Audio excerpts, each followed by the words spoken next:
Hi guys, it's me again, Line Eyes Official. Nagbablog para sa inyo ng pawang katotohanan lamang at walang halong kasinungalingan. Ito ay vlog na totoo ay nilalaman. Good morning, good afternoon, good evening sa atin pong mga subscribers, viewers, and followers sa ating FB page, Line Eyes.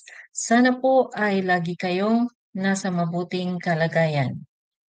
Sa mga hindi pa po nakapag-subscribe sa ating channel, mag-subscribe na po, paki-like, paki-share at paki-click na rin po yung ating notification button para updated po kayo sa mga videong i-upload natin.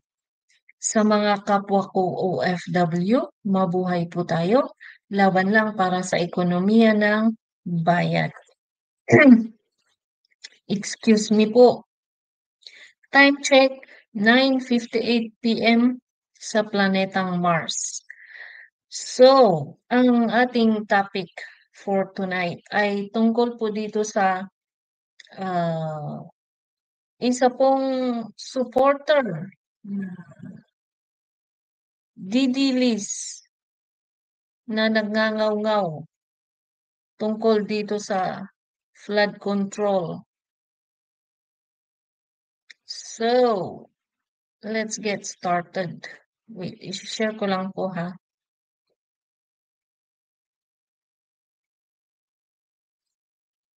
Okay.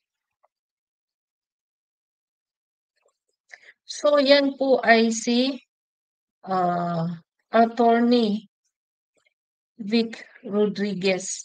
So, ang sabi po niya dito, walang hiya sa kabila ng marami ng mga namatay at naghihirap na Pilipino nang dahil sa kurakot at korupsyon ng flood control funds at ghost flood control projects.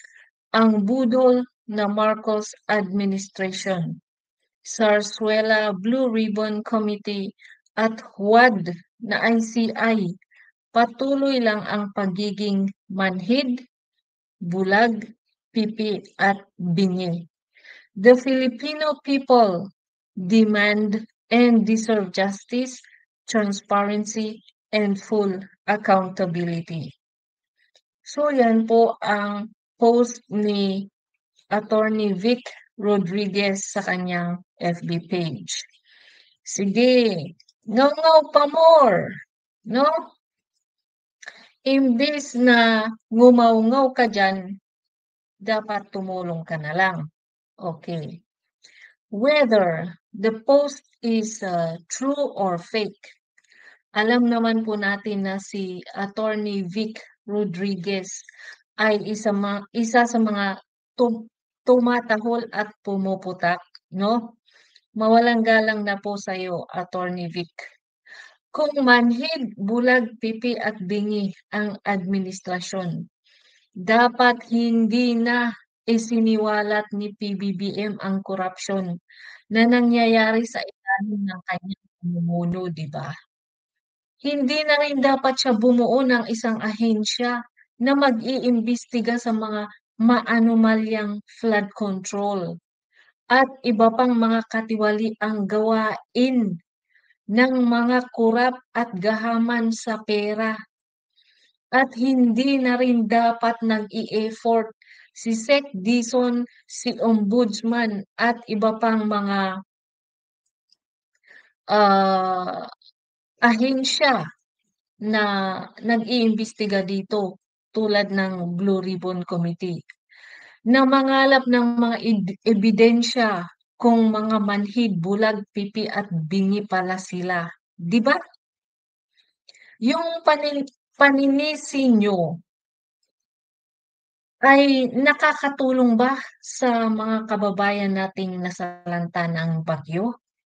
Instead na tumulong kayo para maibsan ang hirap na dinaranas ng mga biktima, naninisi pa talaga kayo? At saka nung sinasabi mo diyan, Attorney Vic, na people demand and deserve justice, transparency, and full accountability. Kaya nga nag-e-effort yung gobyerno natin na magpaimbestiga para may makulong, di ba?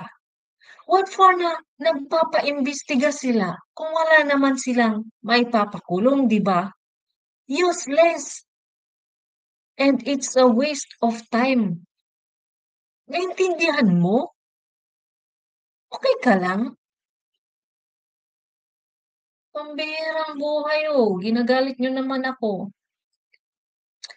So, ito lang po yung ating video for tonight.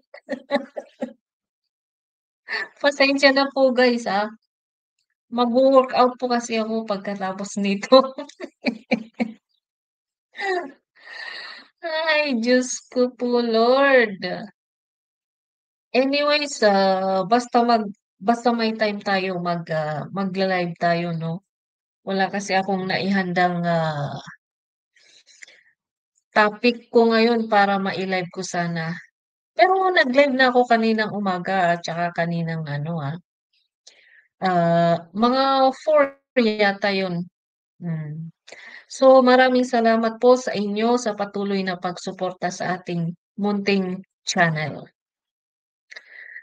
Ito na naman po ang inyong lingkod, si Line Eyes Official at naniniwala sa kasabihang, "Di baling konti ang views, ang importante hindi tayo nagpapakalat ng fake news." Magandang gabi, mag-ingat kayo palagi. I love you all. Bye-bye. See you when the time is right.